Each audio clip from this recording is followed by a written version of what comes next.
Hey everyone, it is Kevin Henry, the editor-in-chief for drbicuspid.com. Thank you so much for joining us today. Last year we did a series with Dr. Roger Levin on the challenges with staffing shortage, with hiring. We went into so much detail, and those podcasts you all loved. They were among the top podcasts of 2024 for us. So I want to encourage you, go back and listen to those if you have missed that series. But I'm super excited today to have Dr. Levin back on, as we're going to start a series on five-star, I should say, customer service in the dental practice. Dr. Levin, how are you today? Kevin, I'm great. And I have to tell you, I'm so excited to be doing this with you because we've got a six-part series. Customer service is not just about being nice. It's going to be about building the practice, retaining the team. The results of five-star customer service are beyond amazing. Maybe the analogy is, if you work out 6 days or 7 days a week for 40 or 50 years, you get really good health from that. And you're going to get incredible dental practice health from what I'm going to teach. And the best part is it leads to great fun, great energy, and great satisfaction. That sounds great. So I'm going to turn it over Yeah. to you. I'm going to listen, and then Okay. I'll probably have a couple of questions for you at the end. Sure. Okay. So for our listeners, I've been a contributor to Dr. Bicuspid for many years. It is a privilege. It is a great publication. And Kevin, you and I are far beyond professional friends at this point. We're Absolutely. personal friends and one of the great aspects of my career. So let me give a quick background to the people listening. So it's always good to know where your speaker or author is coming from. I am a third generation general dentist. I did practice 10 years full time. I practiced when interest rates came out. My first year were 21%. And within 3 years, we had about 10 new services, including composites, that came out in the dental profession. So when I graduated, my knowledge base transformed very quickly after I entered practice because so many implants, whitening, lasers, practice management software, I could go on, all came out between 1982 and 1985. So I've lived your life. I've been chair side. I get it. And then in 1985, I started Levin Group, the practice management consulting firm. I'm still the CEO. I am still hands-on. I still love the work that we do here. We've worked now with over 33,000 doctors since 1985. I find it hard to believe even when I say that, but we have one goal, and it's the same goal for this podcast and this presentation. Our mission is improving the lives of dentists. We take that very seriously. We live it, we breathe it, we talk about it. And I hope that you all will find this practical and beneficial. So with that, let's get started. The objective of this podcast is for you to become a five-star customer service practice. Now, let me warn you, when I ask most dentists if they're five-star, they say absolutely. But the truth is, it's a minority. It's a small number of practices that are really five-star. Most practices are actually 3 or 4-star. Now, that's not bad. Nobody should say, wait a minute, did you just call me 3-star? It's not an insult. It's not bad, but we want to get you to 5-star because when you get to 5-star, incredible things happen. For example, your staff longevity goes up because people are having more fun.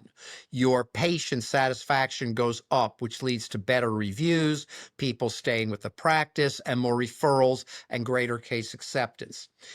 Customer service is not an accident. It's not about being nice. Some of you might think, and it's a good thought, it's a positive thought. I'm going to go back tomorrow and tell my team we're all going to be positive and give a lot of customer service. But it's a skill. It's as much of a skill as prepping a tooth, preparing a denture, or doing an extraction.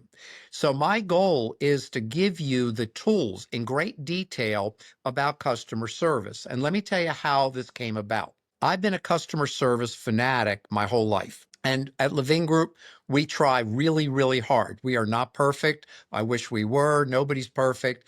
But we try really hard to focus on customer service because it's part of my own essence in business. I can't imagine being in business and not working to give great service. Having said that, I spent 2 years, not 2 straight years, but 2 years studying 3 companies: the Ritz-Carlton, the Disney Corporation, and the Nordstrom department store chain.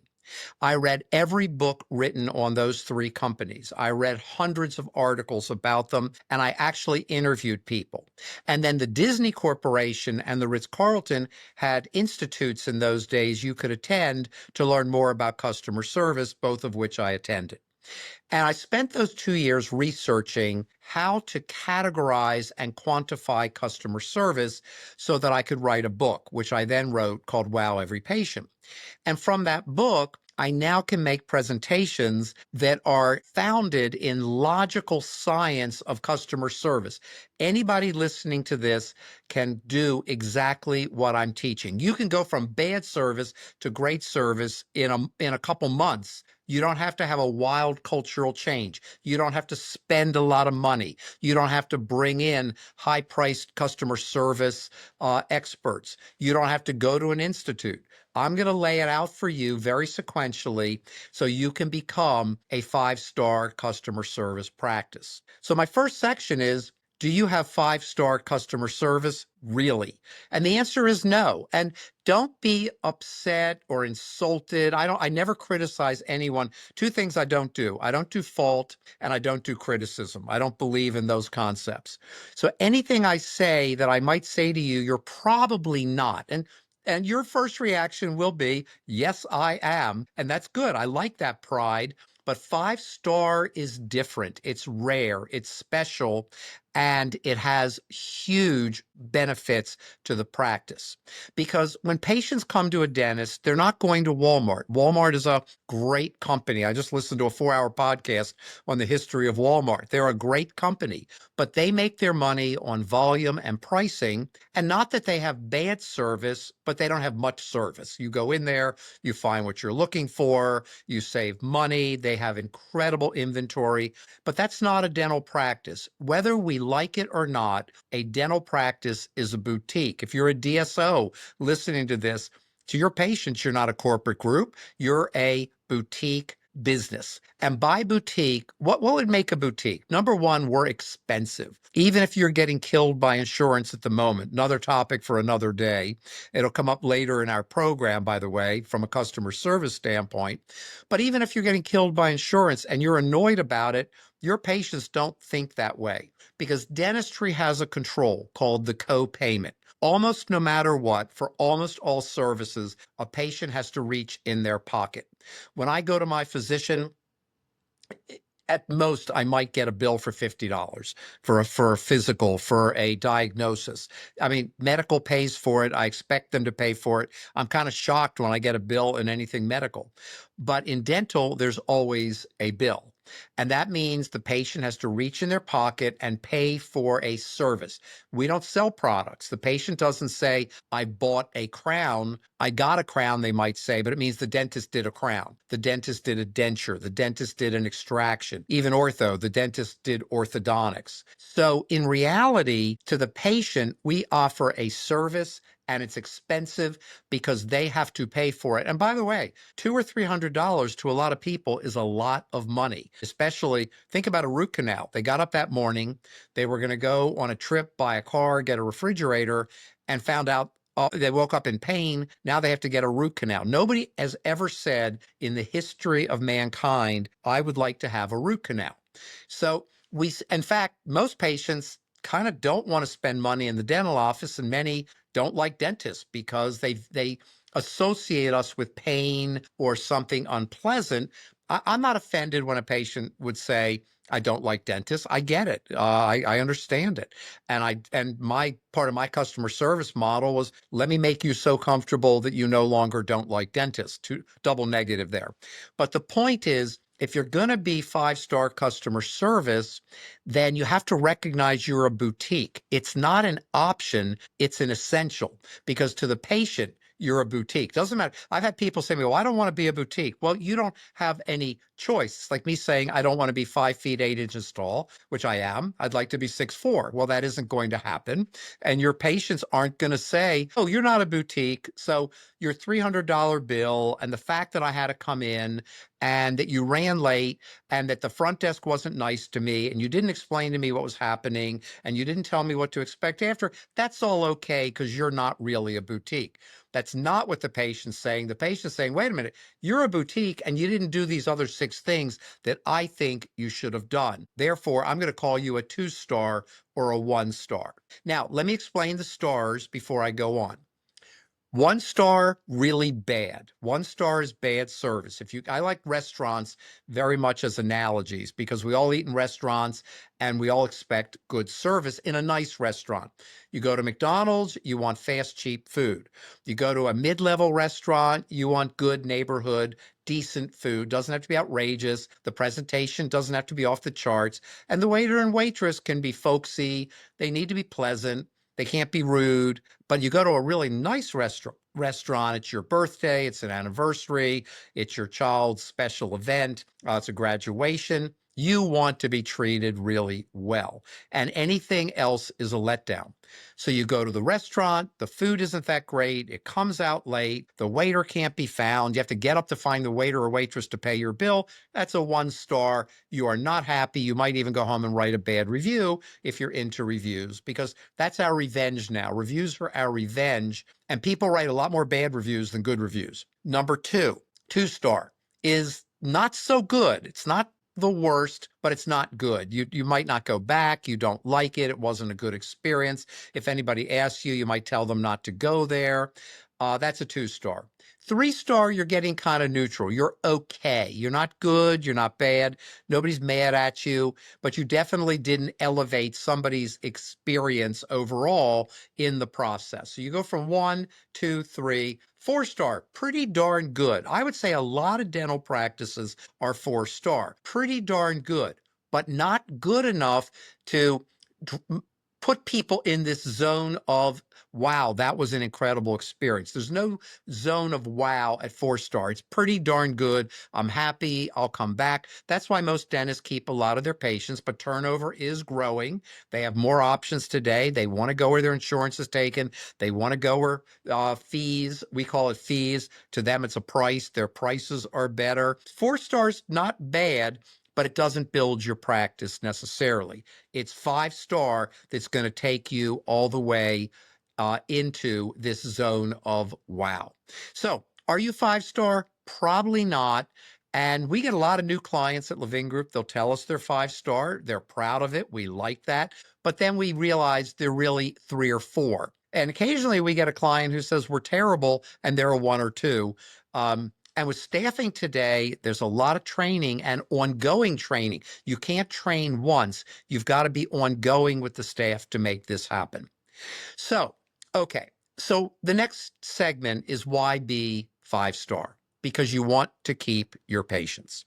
We measure a statistic at Levin Group called patient longevity. So we put in the service, the systems, we put in systems, we teach them to the team, we mandate that the team follow them, and we get the expected results. But you can't just do it once.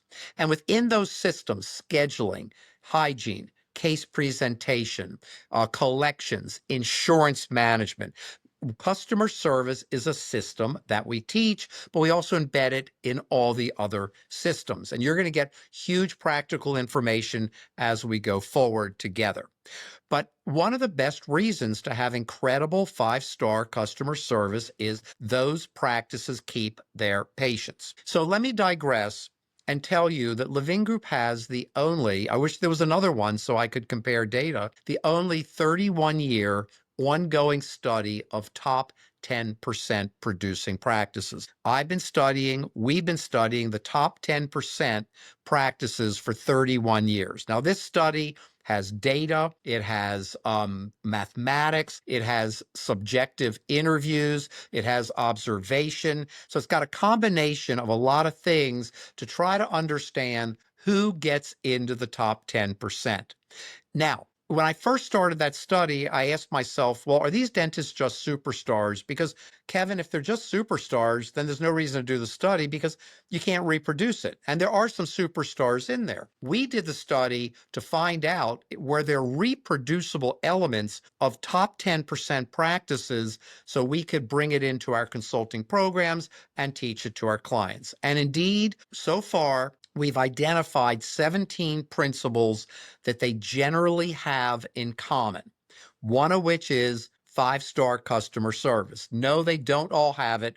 This study was not meant to be a complete quantitative study. It can't be a complete quantitative study. But in looking at all the data and all the observation and the numbers, and we're nuts about data and numbers at Levin Group. We do it in national surveys, Kevin, as you know, and things like that that are published. We found that those top 10% practices typically have great customer service, and the majority have what I would call 5-star. And what that led to was another principle that they keep their patients longer. So by keeping their patients longer, they build a bigger patient base, and that bigger patient base leads to more production, which is why they're in the top 10%. And statistically, my last comment for now from that study is the top 10% practices typically have a 360% larger patient base than the average dental practice. That's huge. And by the way, if there's a downturn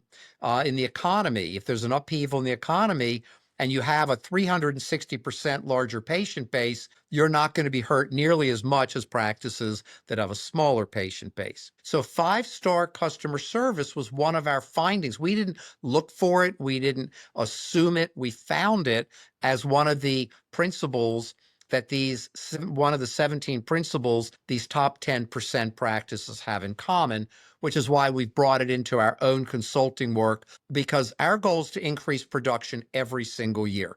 Very simple. 41 years we've been doing it. That's what we do. And customer service can be a big part of it. If you want to keep your patients, they want to come to an office where they feel special. I have a saying, everybody wants to feel special. I want to feel special. Kevin, you want to feel special. I mean, somebody might go, well, I don't care if I feel special. They're lying. Everybody likes to feel special in some way. And by the way, we're Americans. Americans are raised to be special. We want to feel special. We're the biggest country, the best country, the richest country.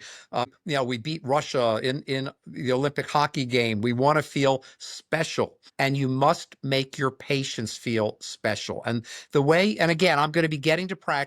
I like to start with theory and thesis. So in the next segments, you have to keep listening. We'll get more and more practical. But if you want people to stay with you, you've got to build value in everything you do. And I mean everything. In the first phone call, in the greeting when they come to the office, I'll be going over all of this with you. How they're escorted back to the clinical area, how the assistant speaks to them, especially a new patient. We have something called the 2-minute drill I'll talk about you can start building a relationship in 2 minutes. You have to do it in 2 minutes. The doctor comes in. Is the doctor distracted? Is the doctor calm and focused? Is the doctor someone that we want to be friendly with? We have a saying at Levin Group, you'll hear this many times in these podcasts, make your patients your friends. I've always said in my own life, and Kevin, you're better at this than I am, and this is something I admire so much, you collect friends. I mean, if we made a list, Kevin, of all the people that are your friends, we'd need a lot of pads because you Appreciate that. collect friends. I like to be friends with everybody that I interact with. So the reality is that 5-star customer service, why do it? It's going to keep your patients longer. There's nothing wrong with having an ulterior motive. If you called Levin Group and said, Roger, I want your consulting because I want to make more money and I'm willing to do that customer service stuff so I can make more money, I'm fine with that. I don't care what your motivation is because the customer service is lovely. It is nice. It's almost moral, in my opinion, in a dental practice to treat people really well.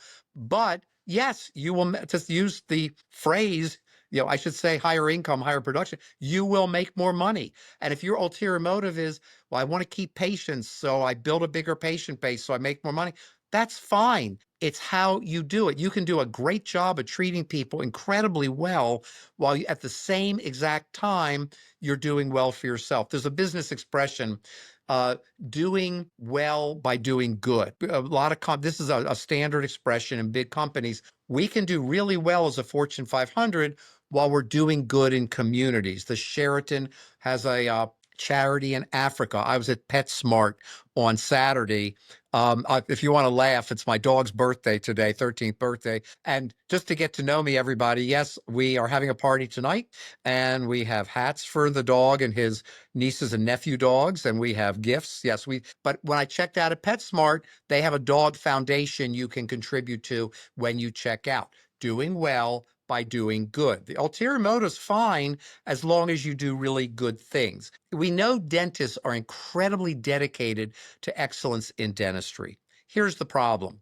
Your patients don't understand excellence. They assume excellence. When they come to you and they leave, other than aesthetics, they have no idea what you did. They just assume the crown fit. They assume it's the best possible denture. Yeah, they might be back for, repairs or alterations or modifications.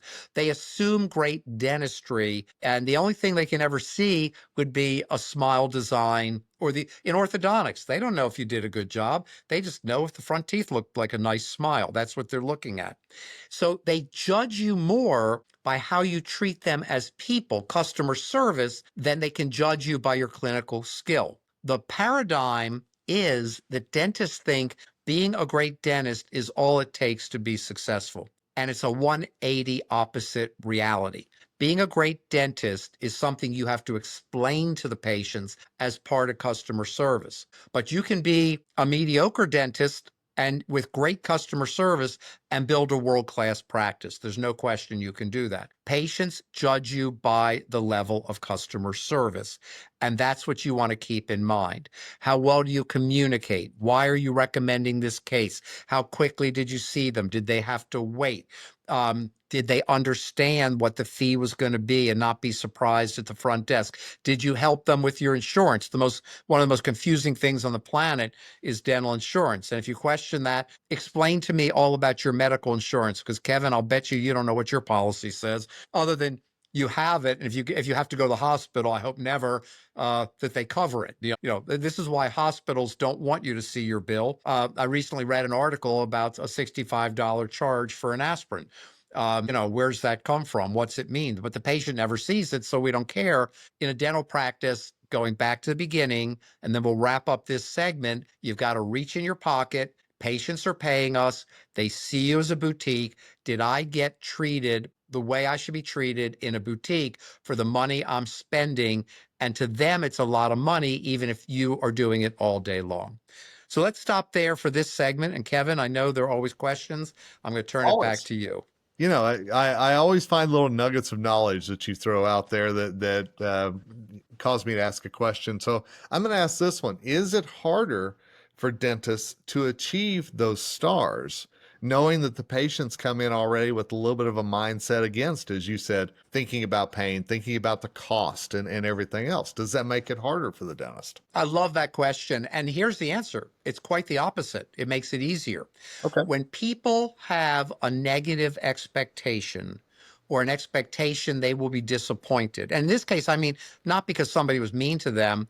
I got up this morning. I got to get a root canal, or I broke a tooth. I got to go to the dentist. It's going to hurt. I'm going to miss work. So I got to get someone to pick my kid up. I got to spend money that right now feels really tight that I don't want to spend. And then they walk in and you give them great service. It's like you blew up their expectation.